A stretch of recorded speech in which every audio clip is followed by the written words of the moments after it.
Good morning, everyone. This is Kathy Mason from Mason Works Marketing and Conscious Business Zone. Today, I am so excited to introduce you to one of my favoriteest persons in the world, Kimba Arem. And Kimba feels like she's a sister, another sister from another mother. I have several. And she has this amazing angelic resonance that you feel when you're with her. I want to share a little bit about her bio, and then so you get a feeling of how deep this conversation can go.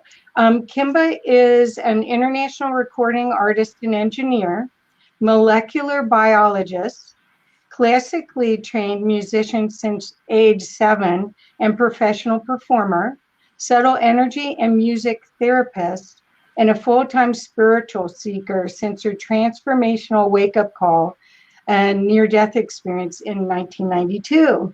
So Kimba, welcome. Thanks for joining us today. So hey, so glad to have you here. So I would love to start the discussion if you're comfortable with sound healing, because even though your bio didn't say sound healing, that's how I feel that you've touched my life the most, is through the incredible products and services that you create, either with a direct healing one-on-one or through all of your products. You have 13 CDs, and I think I have almost all of them. So Kimba, will you explain a little bit about sound healing and how you stumbled upon it? Well, so it's of course a lifelong story that I'll shorten, but yeah, I've always loved music, and I've always been also an introverted person. So when I was a kid, my parents I was blessed to have piano teacher and flute. I studied. I went to music school. And that was like my medicine, because people were always very intense for me, or my parents would have family gatherings and I would go in the other room and play piano. So like they didn't have to make me practice music. It was my medicine, and it was my way of dealing with how much I feel the world. And but as I grew up, music was always something that I saw as a performing art. And I did perform and stuff, but it always like frazzled my nerves to be in front of people and do my meditation, my personal practice. And, Right. It's my medicine. It's not something I wanted to be in front of people performing. So I didn't go into a career path following that. And in high school and then college, I was pre-med, and I figured, well, I was biology. I figured I love nature. I'll study nature, and I wanted to help people. So I thought, well, my dad's a doctor. Someone's got to be a doctor in the family, the whole program that we follow. And then we slowly fall asleep, because we live in the world we do. And at age 21, I had a near-death experience. And that was like a reboot. My life started over again then. And I really didn't know what to do with my life, because I would play music, but it wasn't like anything I saw as a career, or even knew what I could do. How could I do what I love and serve people? Right. So I ended up, like I said, I had this near-death experience. I'm like a baby again. And then this instrument came into my life called the didgeridoo. This was in 1992. And there weren't many. I had never seen it before. I never heard one. But when I saw it, this lady was playing it on campus, or she had it actually just next to her. And she was doing like hair wraps. And I was on my way to organic chemistry, like melting into trees, because I'm still totally not grounded from this near-death experience. But I'm like, I got to finish my degree. I don't know why, but I got to do this. And, so I'm graduating. I'm in my final semester, and I encountered this instrument. And that was another turning point in my life, because that sound, I said, please play this for me. And she played it. It was a long wooden pipe. And that was like, it just transformed my consciousness. I was like, I don't know what I'm doing with my life, but I need to have this in my life, and I need to learn how to play it, and I need to do this a lot. And that's exactly what I did. And the didgeridoo ended up being my guide, and I traveled around the world with it, just trying to find my place. I figure I'm leaving the country, moved to New Zealand. And in New Zealand, I had my dig, and I was just on this like vision quest, finding myself, my early 20s, like, what do I do with my life? I don't know now. And I was guided to study acupuncture and move to Hawaii. That was just my guidance after about a year of traveling. And so when I was in acupuncture school, and it was the Taoist Acupuncture School, which was great because I was working on myself and learning how to get in my body. Right. Not only was I transformed by the near death, but I had never really incarnated fully into my body. And that's why I had this experience, in part because I wasn't really, my soul and my spirit and my body weren't aligned. So I realized first I need to incarnate, and then I can really figure out what I'm here to do. Right. While I'm in acupuncture school, someone came and visited in Honolulu named Jonathan Goldman. And he ended up becoming a great friend and mentor. And that's what he teaches, is how to use sound for healing. And this is an ancient art, and it triggered something like, okay, yes, like I'm refining my direction, and I have the didgeridoo, and I'm learning about the healing arts and energy medicine. And from that place, I just kept getting guided to follow my heart and whatever my path is. And then so sound therapy evolved out of this milieu, like being totally lost, knowing that I needed to find myself, and then being given these breadcrumbs by spirit that eventually now it's been 27 years, so I can look back and see the pattern and how I was guided to find, okay, like Deepak Chopra says, if you had all the time and money in the world, what would you do? So you do something not really for the money. Right. And you can just do whatever you want. And I realized I love music, and I love to help people, because I'm here in this planet. I incarnated to be of service. I mean, we all are, but we have to find our particular gift. Right. So music has been my gift. However, classical music was always a little too controlled. It's very good for the brain and discipline. So when I started to learn didgeridoo, and then I got into more indigenous instruments that can be completely spirit channeled. The spirit moves through you. You don't have to read music to play a lot of these indigenous instruments. And that's what I've been gravitating to more, because when I do work with people in a group or an individual sound session, I don't want to be playing memorized music. I want to be playing their music. The spirit, their guides and my guides and the devas of the land are influencing the creation of the sounds. And that's where I feel most at home, or in ceremonial settings. Sometimes with people who do medicine ceremonies, I'll play for those. And I'm like, I'm home. People who are just ready to commune with the cosmos. And I'm here as the messenger. And I am a Gemini and ruled by Hermes, who's the messenger, so I feel really aligned with being that. And I feel that musicians ideally, and this is when I started to study ancient cultures that talk about music therapy, that is the role of the musician, kind of like a minister.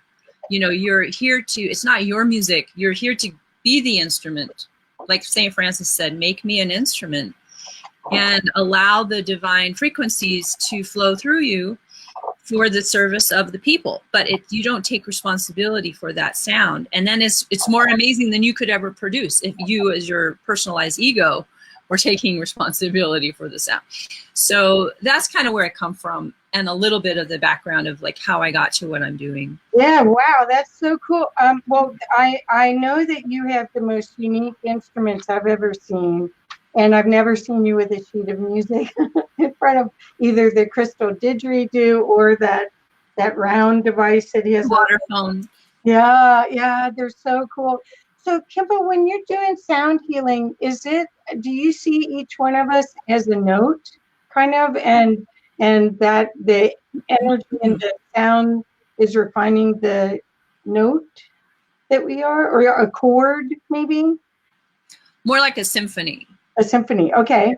and so, you know, and when I had my near-death experience, I mean, there's no words to even begin to describe this, but over the years, I found different ways of, you know, pointing at this thing that happened that totally changed me forever. You know, I'm just a totally different person one day to the next. But I would say that this idea of a cosmic symphony, or like in the Vedas and the Indian culture, they talk about the Om, the sound of creation, which I actually hear now all the time. And that's a whole nother story starting in 2013, July. Oh, I want to hear that story too. That's another, you know, with Kiara and all that. So that is the sound that I hear. It's kind of like the didgeridoo, but many octaves higher. It's this frequency that all the esoteric traditions talk to in the deeper layers of their teaching, which is that the universe is sound. And that's what quantum physics is saying. Everything is vibration and everything is harmonics stepped down a different, it's all ordered. Even the periodic table is ordered harmonically in octaves. So music, and that's what Plato and Socrates and Gurdjieff and all these ancient people were, why they taught geometry and math and music as a metaphor. And the Hermeticists and the Kabbalists were saying the universe is structured. There's a pattern. That's what Hermes was saying in the Emerald Tablet. There's a pattern, study the pattern, and then notice that everything follows this pattern. The way nature grows, the way plants grow, the way our mind and even our emotions and our mental body and our physical body and the, you know, the Vitruvian man, you know, showing the harmonics of everything follows this pattern. And that's what I was shown in my near death, is like, it's just like God is perfect and it's always perfect. And now we're back here where we can perceive it, if we have free will, as perfect or not.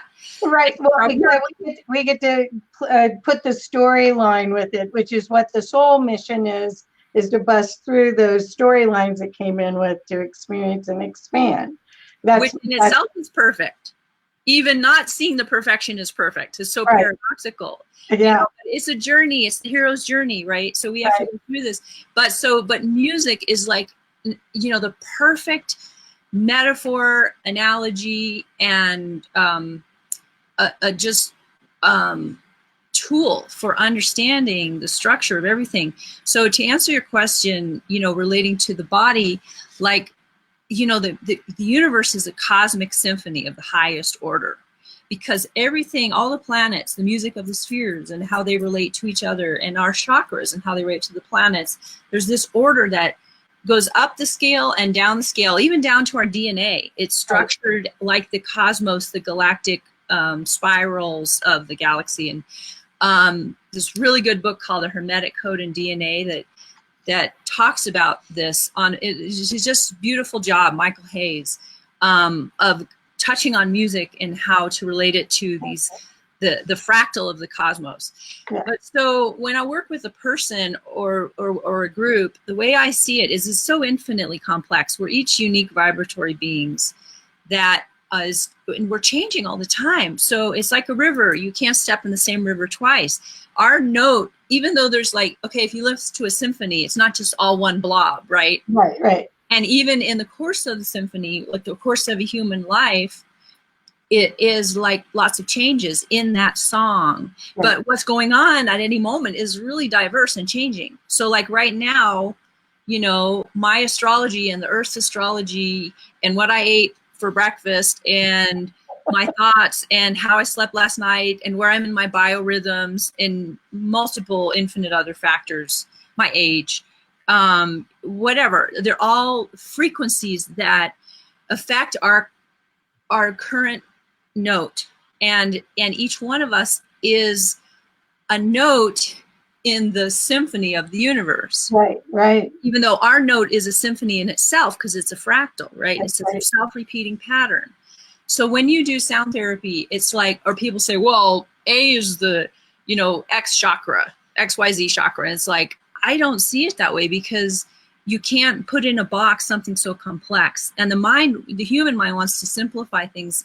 And there is a simple pattern underlying it, but the reality of how you apply it. So when I do music, that's why I say the best way, if you're a musician who's using music for therapeutic purposes, which to me is like the only real use of music. I mean, entertainment is nice, but music is so powerful if used with intention and consciousness and with the will to serve others, that it just goes to a whole nother level.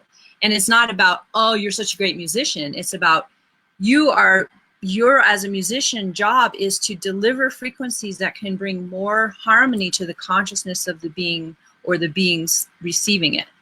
Right. And this can include the earth. You can, sometimes I just play for nature, the planet, and I trust that I'm harmonizing the frequency of my consciousness through entrainment of the frequencies and my intention. And the sound is like a carrier wave of the consciousness. So, or even if you're singing a note or if you sing a prayer, you don't have to have an operatic voice to touch people and have the prayer be heard. You don't have to have you can have a perfect voice and be a real jerk and just do it for money, and people are not going to be touched by your singing. Right. The resonance is off. Well, the consciousness behind the delivery isn't aligned. So, but if you don't, let's say, have the best voice, like I don't think I have the greatest singing voice, how it's defined in our culture. But a lot of people like it, but it's not like, one of these voices you hear on the radio. But that to me, that's not the point. It's not about, and people are like, well, I can't sing, or I'm not a musician. It's like, you are a musician. You have a symphony going on all the time in you. And your voice, just to speak, is, if you're speaking from your heart, which I think is interesting, the word ear is right in the middle of the word heart. Yeah, isn't it? So it's like, and art is in heart. Art. Also. Yeah, I mean, the heart is how we hear truth, and where we speak from the heart, not from the head. I mean, the head has its place, but it's secondary to the heart. And so, if you sing from there, if your intention is to really be of service to another person, and whatever you're doing, my gift in when I touch my heart and I feel I really want to serve others, what is my gift? A lot of times music, because it's such a deep experience for me when I play just for myself, that if I can share that with others, that's why I ask people to lie down and close their eyes and don't look at me, because I don't want to get nervous and, I don't want it to be about me. I want people to just go on this journey and let me share my love. But I'm such an introvert that, I can get, I'm not a person who seeks to be on stage. Right. Part of my dharma is to be sometimes in front of groups or with a group, facilitating in this way. Yeah, I always benefit if you do that. I love it when I get to be in one of your sound healings, or when you open for an event and I get to be there. I love the music, and because it's clear. It's very clear energy and very uplifting. You can feel the love in it, and it somehow fortifies my system. So that's why. So Kimba, could you talk a little bit about all of your, I know you ran and got some of the CDs. Could you talk about them so that people could see what's available that you have, so that they could maybe sample some of Kimba? Because I don't have you on here today doing she has a crystal didgeridoo, you guys. It's amazing. And then when she plays it, she has a ring on one of her fingers. She sometimes does percussion. There's percussion and it's so cool. Anyway, but could you show maybe some of your products so that people on my website, I now I'll put your website up here. I have some demos of the crystal didge with the crystal bowl, the 4-chamber flute, and the water phone, some of the more unusual instruments. So on my website, if they go to, like, there's a bunch of drop downs and it says unusual instruments. Oh, okay. They can see it being sampled, like a 5-minute video. Okay, good. Okay. But yeah, so, well, and I brought our movie. Yeah. It's a documentary. We spent like 4 years making this. I scored it and co-produced it. So I did the music. and it's a documentary on water, and it has, it's the mystical and the scientific side of water, and it's just a journey. Water is so amazing, and that is also on Gaia, but it's on my website. So that's one of my. One second, I want to explain so people understand. When you're talking to Kimba, this is someone very grounded in 3D who uses science to substantiate and uses scientific tools. I don't know if we'll get to go to all of that, but she is not, when she said she was out of her body before, she's in her body now.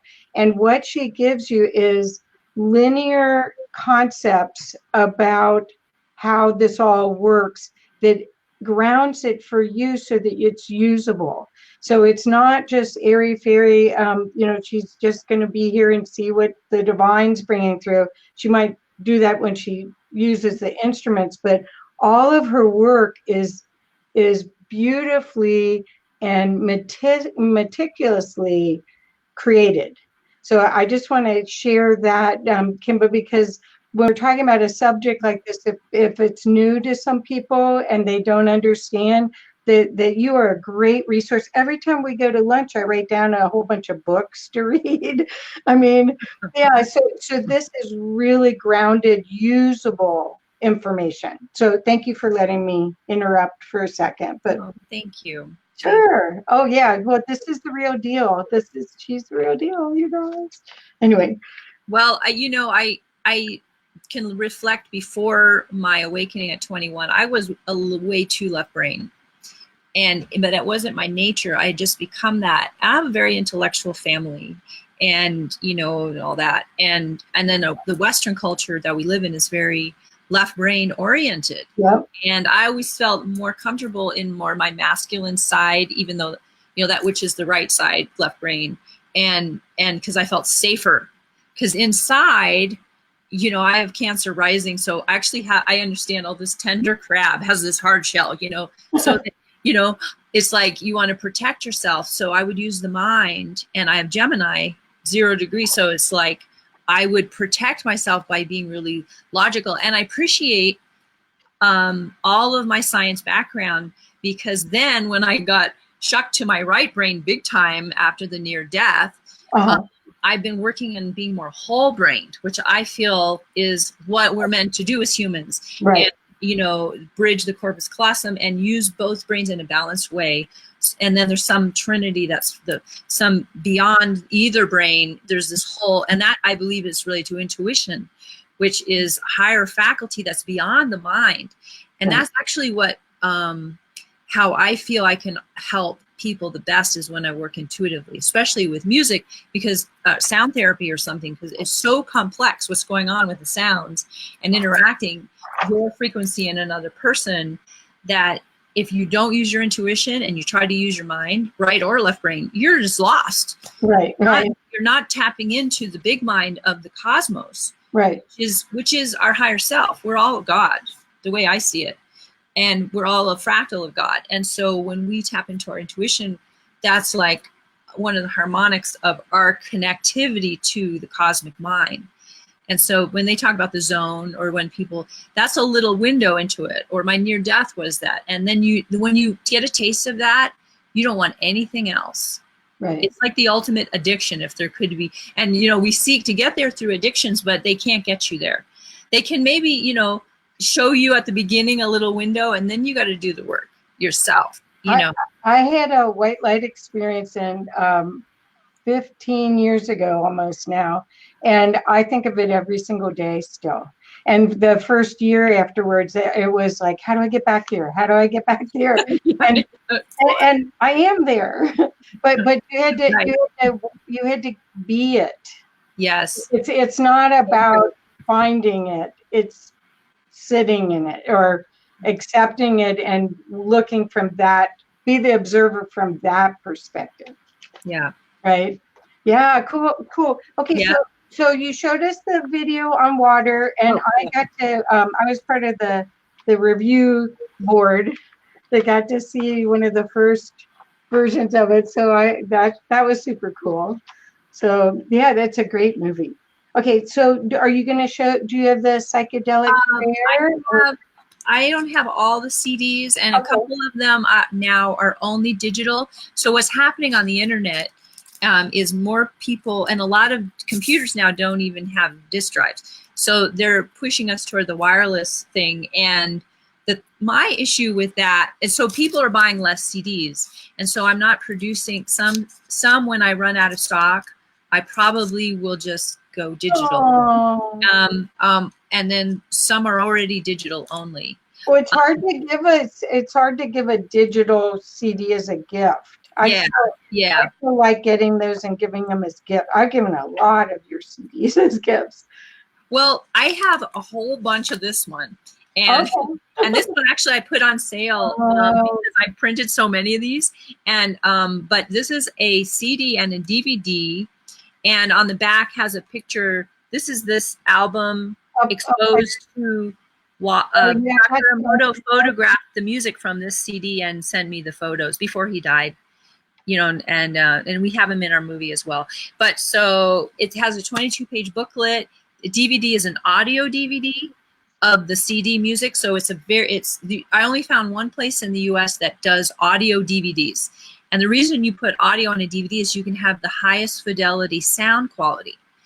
But what happens when you do digital downloads, which is the direction we're going, like MP3s and all that, is they're compressed. Right. And even though they might sound the same to you, your brain has to make up for the difference. So you actually will get tired listening to too much MP3 music because your brain is working so hard to fill in the missing information. Oh, interesting. And then and I have even one CD I did with a group. This is called Color of Sound. I don't have many copies of this one left. It's called a DSD, Direct Stream Digital. And so most CDs, these are traditional CDs.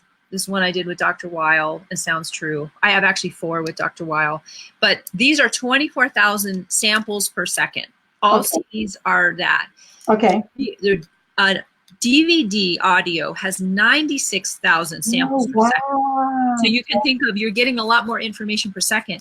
A DSD or super audio or direct stream digital, 2.4 million samples per second. Oh, is that what Jonathan was doing in his studio? Is that? No. Oh, okay.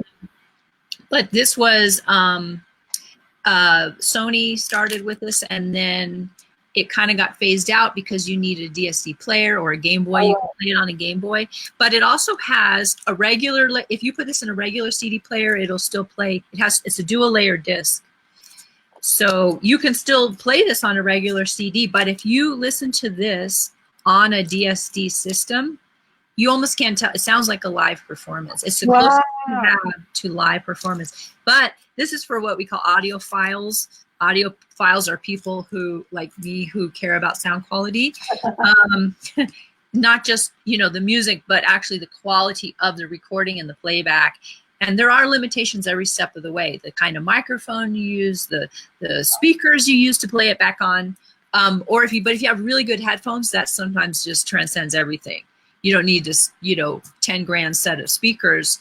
You can have really good headphones. But anyway, so I have all of these CDs that are made in different formats. The Psychedelic Prayers is I love that one. I listen to it all the time. Yeah, you do?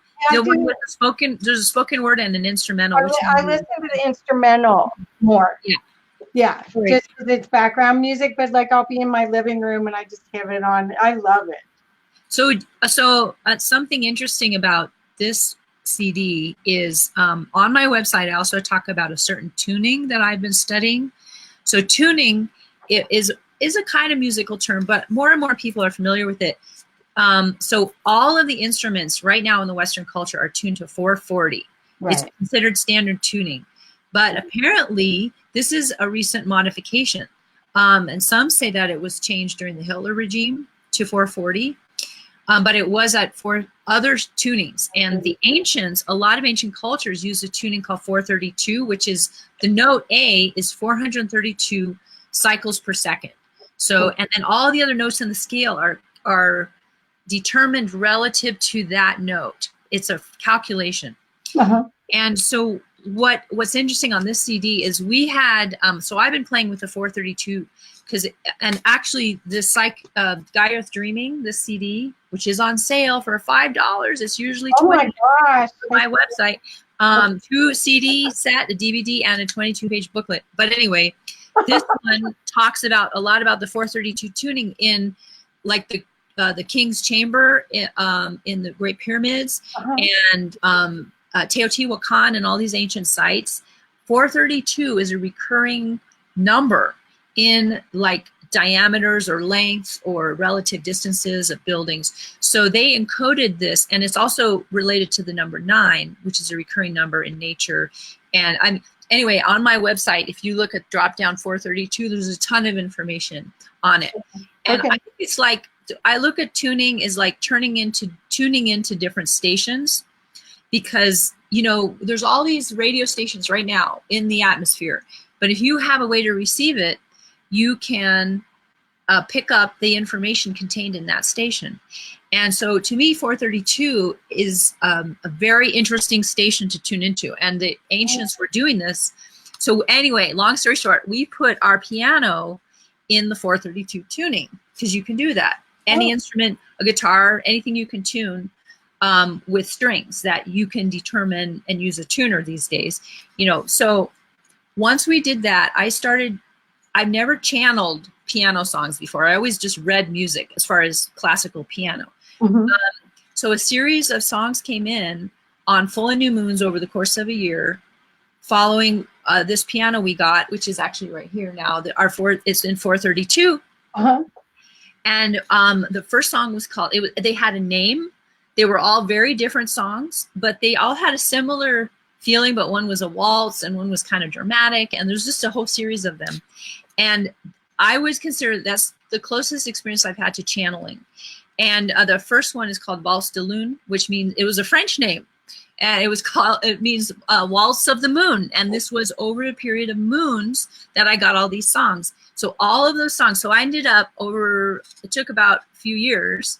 I hired a bunch of different musicians, brought them into the studio, violin, harp, different vocal singers, you know, the guys from Face, and Josh and Seth from Something Underground, and different musicians. And I orchestrated these piano songs, and that's what's on this CD. So when you hear the piano songs that are woven into the instrumental, why I love it so much. No wonder. Yeah, they're all the channel. What I would say channel. I mean, it's like, I don't know what I think about channeling, but to me, that was an experience of channeling. That's just like, I don't know where these songs came from, but and I also channel, I have a little special needs rabbit, and he has some songs that I haven't orchestrated that are channeled for him, but I sing them to him, but I don't sing them anywhere else because I'm shy about it. But I think that we're meant to, like birds, I feel resonant with birds too. I really feel connected to the bird tribe, and you know how they sing. Like right now we're singing, we're all musical beings, and we're meant to express ourselves with joy and from the heart, and just like the birds do. The birds are so funny. They make so many sounds, and they sing and they talk, and I think that's what we're doing. We're just expressing the music of who we are. So Kimba, I want you to know Zach Bergen's here, and he said, been playing A432 for a long time. I taught fractal geometry and Fibonacci when I taught comp sci at CU Boulder physics. And then he also said, just only need to look at the Chladni plate response for 432. Is that cymatics? It's related, yeah. Okay, to 432 modes and overtones versus A equals 444 hertz or other frequencies. Just only need to look at that plate response. So he's saying the pattern. I'm sure he's talking. Yeah. There's interesting patterns. And so cymatics is an interesting field. So because you can see, and I think it's related to fractals, where you see that, and that's what Plato and Socrates and all these ancient philosophers were talking about with the sacred geometry and numbers and music are how everything is structured. Right. And so you can see that underlying our body is some frequency. I mean, some very complex equation probably. But Right. it's not just like we you know, in the West, we can tend to go too far to like, well, everything is just, you know, a machine, you know, like that's how we're imprinted a little bit. Like the universe is just a big, you know, gears, and we're in this machine. Yeah. And that is just one level of it, though. I think it's good to understand the mechanics of it on the math level, on the geometry, on the form of the geometry level. And then there's something that's way beyond that, that is the consciousness that integrates it all, that is the creator consciousness. Right, right. You know? And that's where we start to lose words, where we can't talk about it anymore. But right, right. That's why I love music, because it's like when I play the didge, it like says way more than I could ever say with words. And it's a one note. The didge is a monochord, which Socrates said, you study the monochord, you will discover the secrets of creation. Oh. And I had a dream shortly after the didge came in my life. And I was like, because I had heard that in high school studying philosophy, like the monochord. And then I realized the didge is a monochord. So I've been studying the didge intensely for 27 years. It's one note. But instead of a string, which Socrates was using as an example, it's your breath, which is your spirit. Well, your spirit rides your breath. And that is what teaches you everything you need to know about creation. One note. Yeah, you can play piano and all these complex melodies, but one note even has everything, all the harmonics of creation are contained fractally within that one note. Wow. And why the didgeridoo is the oldest instrument on the planet. And the Aboriginals, who are the oldest living culture we know of, that are still alive, have carried this instrument and said it's how we recreate creation and connect to the dream time, which is where we come from, the creator. Yeah. The didgeridoo, the sound of the didgeridoo, which I think is the cosmic Om, that is the Nada Brahma, the sound. That makes a lot of sense. It's or the Big Bang, you know, the background radiation, however we call it. There is a frequency that underlies all of form, all these strings, you know, string theory, and we're dancing in that, you know, in that field and trying to talk about it and put words to it. But music, to me, still says it better than any words could. Well, the other reason that music's so wonderful as far as healing or for transformation is that the ego doesn't, unless it's too loud, the ego doesn't get alerted and cause interference. Mm-hmm. So you can do tremendous change quickly because you're at a space, you can get to 0 point and then recalibrate, rather than, you know, that the rest of it. People are scared of change, and this is the time of total transformation. Yeah. So Kimba, so I want to make sure that people know, besides your products, although I love all of your products, and do you want to hold up the Dr. Andrew Weil CD again? Yeah. Because we just barely went through that. So on the cover of that, there's Kimba's holding this incredible flute that I don't know where you found that, but that's one of my favorite instruments that you play. And you said you did how many CDs with him? 4 with him. 4. Which sounds true. Right. And you know, one thing I think I should mention, that flute that 4-chambered flute, which was created, it's a one of a kind, irreplaceable, created by this guy on Kauai when I lived there. I have it right over here. But it is featured on all my albums. And this one, I didn't talk about all the albums, but this one, there's a lot on this album. And the reason that I wanted to mention this one, Crossing Great Waters, can you flip it up a little bit further, because you can barely see? There you go. Now flip it. Yeah, perfect. So now you can see the title. This one was inspired by my near-death experience. What I learned also, I became interested in working with hospice, because once you cross over and you're, you know, and then you come back, there's something happens to you where you kind of get to know that terrain, and it almost becomes a kind of assignment where you can guide other beings who are going through major transition, including birth. This CD was designed to guide people through the death process, and that was the ancient it was called music thanatology. The ancient people would use music to guide people through the dying process. Oh, okay. Also, though, midwives would use music, and some people have used this for birthing, this CD Right. too, because they're very similar, to help ease the transition, to help guide the soul through these very intense life passages. And also, we can go through passages in life that feel like death, that Right. are not necessarily a physical death. And Right. when I had my near-death experience, that was a life passage, you know, because we don't have to physically drop our body or get one to have these life-changing transformational experiences. And music was traditionally used by ancient cultures to guide people through this. So I think that's like the deeper level. Or if I play in like an ayahuasca ceremony, like I've been called to guide people with the music. And when I'm in there, I'm like, I am at home. I feel so, this is just, there's something so deep in me that like, this is the right place for, or when people are lying down and they're just ready to go on a journey, that's another level of it, you know, because a lot of people right now are in, they don't need to have a medicine to have a deep journey.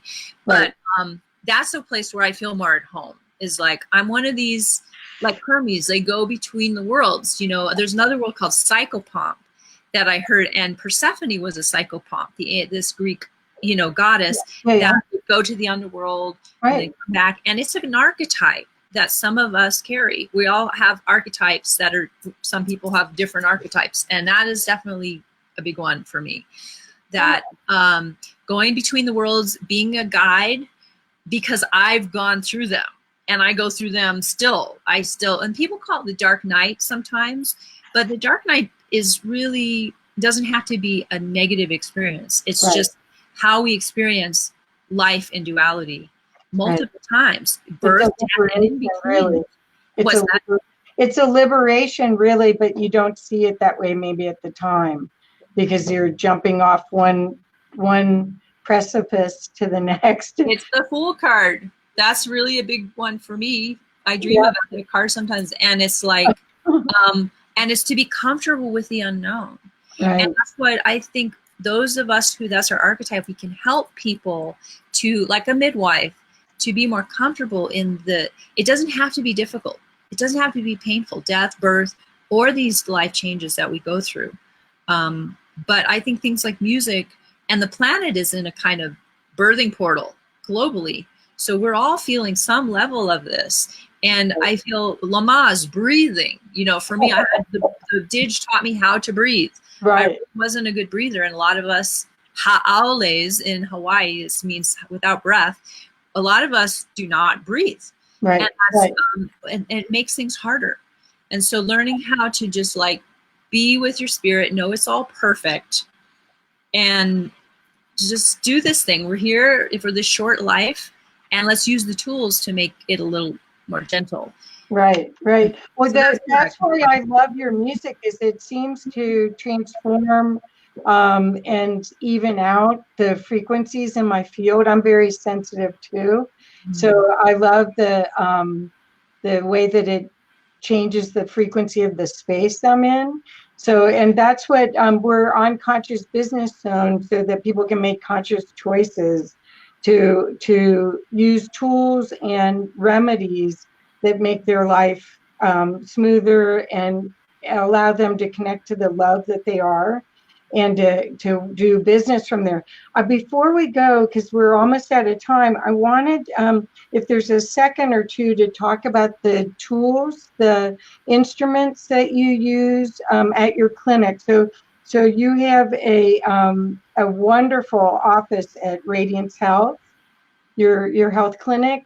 Do you want to, real quick, I know it's not real quick, but I want to make sure that people realize how they can work with you, with Mago and Biowell. Do you want to talk about some of that? So at the clinic, which is in Louisville, Radiance CE, Radiance Health, I do my sound therapy, private sessions there with my sound table, and it's a room dedicated to that. And then I do these Russian technologies, which to me are like the left brain side of the bioresonance work that I do.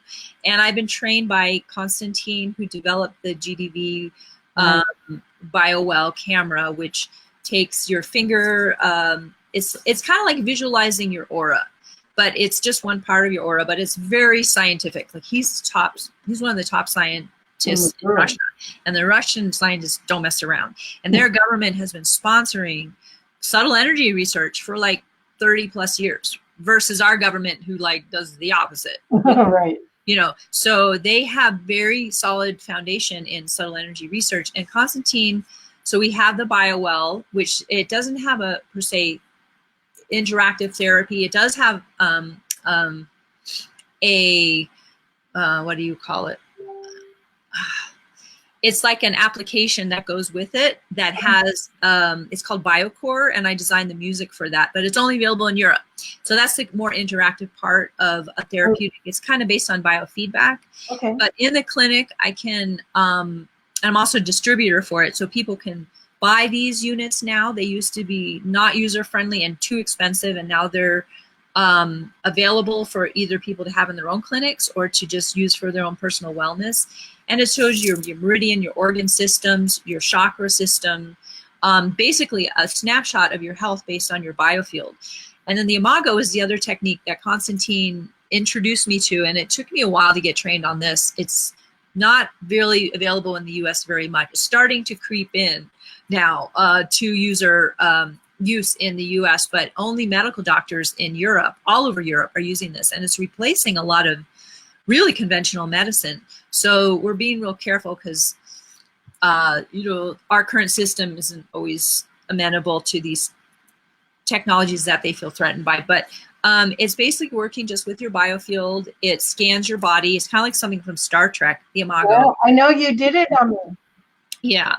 And it shows you, you know, so much detail of your organ systems. And then it actually has an interactive bio resonance two-phase therapy that you can. So basically the way I would summarize it, because it's very complex, but we don't have a lot of time to talk about it. But it is like if your body was a symphony and you had a set of cells that were playing the wrong notes or lost their sheet music in the body, and then they make the whole symphony sound bad. You can imagine if some of the players are not doing their job, right? So this kind of technology can detect the misaligned frequencies of and detect where they are in the body. And then through, you know, you reading the feedback it gives you, you tailor the therapy to give the sheet music back to those players of the symphony of the body who are playing the wrong notes or lost. Corrected. And correct it. So they have this database based on the, they've been studying the most optimum frequencies of all the organs in the body for so many years that they have this database. And it's a range. Not everyone's exactly one frequency, but it's in a range for optimum health. And then it compares you to that. And then where you are not in that optimum range, it will broadcast frequencies that entrain your body. So these are all sound therapy principles that we work with. So entrainment is, you know, you like when you hear a song, you start to dance to it. You're entrained to the music, or women who live together start to menstruate together. That's a form of entrainment. So this will entrain you to the frequency. And then there might be some follow-up, you know, we talk about diet, or I'm an herbalist and a nutritionist. And so sometimes you have to do some dietary changes, or you might have to do a detox, or maybe you have heavy metals, or you have some bacteria. It will tell you what kind of bacteria or virus is in your system. And then we have to work on that level as well as the bioresonance level. So it's a multidimensional approach to getting your body tuned up. It was amazing. I mean, it showed that I had mononucleosis, and I had it in 10th grade. And I'm very healthy, so there wasn't hardly anything. I think I needed to take one vitamin, but I was shocked that it could show up. I mean, that I had mono when I was 14 or 15 or something, and it showed up. So that was interesting. But it wasn't that it was aggravated. It was just there. Right. Say, I'm still here. It may have just been in your field. So that's what you have to determine. And you can tell by the coefficients it gives you. It's not just, here's the answer. You got to know how to interpret the data, but how deeply this is in your physical field or out in the outer layers of your field, because that's what it's reading. And so things that continue, that persist, that have penetrated into the tissues. You can tell by the coefficients that it gives you, these numbers. And then you need to take more action. Right. But you, right. it was such high coefficients in this range that we could see, well, this was just some past imprint.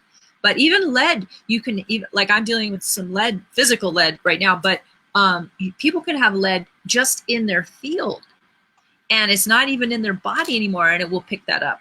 It's very interesting because we think of, well, everything is physical, but no, nothing is physical. Everything is vibration. Right, right. And that's what the direction our technologies are going. Not just the Russians, but in general on this planet, which is great because it's so much less invasive. And actually, you're going more to the root when you work, because as above, so below. That's from the Emerald Tablets of Hermes, right? So things start in the energetic level, and they filter down over time into the physical. Right. So we're doing it bottom up right now. Like you have cancer, we'll cut it out. Instead of going to the root level cause, which is not just physical. A lot of these are emotional. You have to do some research, energetic research. And so that it's encouraging to me that there's some shifts going on in our medicine. Slowly, it seems slowly for us who want it yesterday. Well, I want all the alien technology to come down and give us all the information, because I grew up with Star Trek, and I still see that tricorder, which is our phones now. Right. And you just see all of this is they're dripping it in like every 20 years. And it's like time now already, it's like, what are they waiting for? So I recommend, I've got Kimba's website up here, and I don't know, is there a link to the clinic on your website too? Yeah, it would be Radiance somewhere in one of the drop downs. Radiance. Okay, well, maybe when I do the comment on this, I'll find the link and put it in. Yeah, so yeah, and thank you all for showing up. We've had a good group here, and thank you, Kimba, so much. And I hope everyone has the gift of an experience with you, because you guys, I'm getting chills just talking about it. It's if you want to feel back to home and recalibrate back to who you really are, you want to have some time with Kimba. And then you want to make sure that you get some reinforcements with the music, because you'll see when you have that in your field, things just start changing for the better. They really do. So Kimba, thank you so much. Yeah. Sorry, I have to sign off, but I have another appointment, so I have to go. But anyway, thank you so much, and love you so much. Love you. Yeah. Bless you. Yeah, see you soon. All right. Yes. Okay. Let's do that. Get together. Yes. Bye-bye. Bye.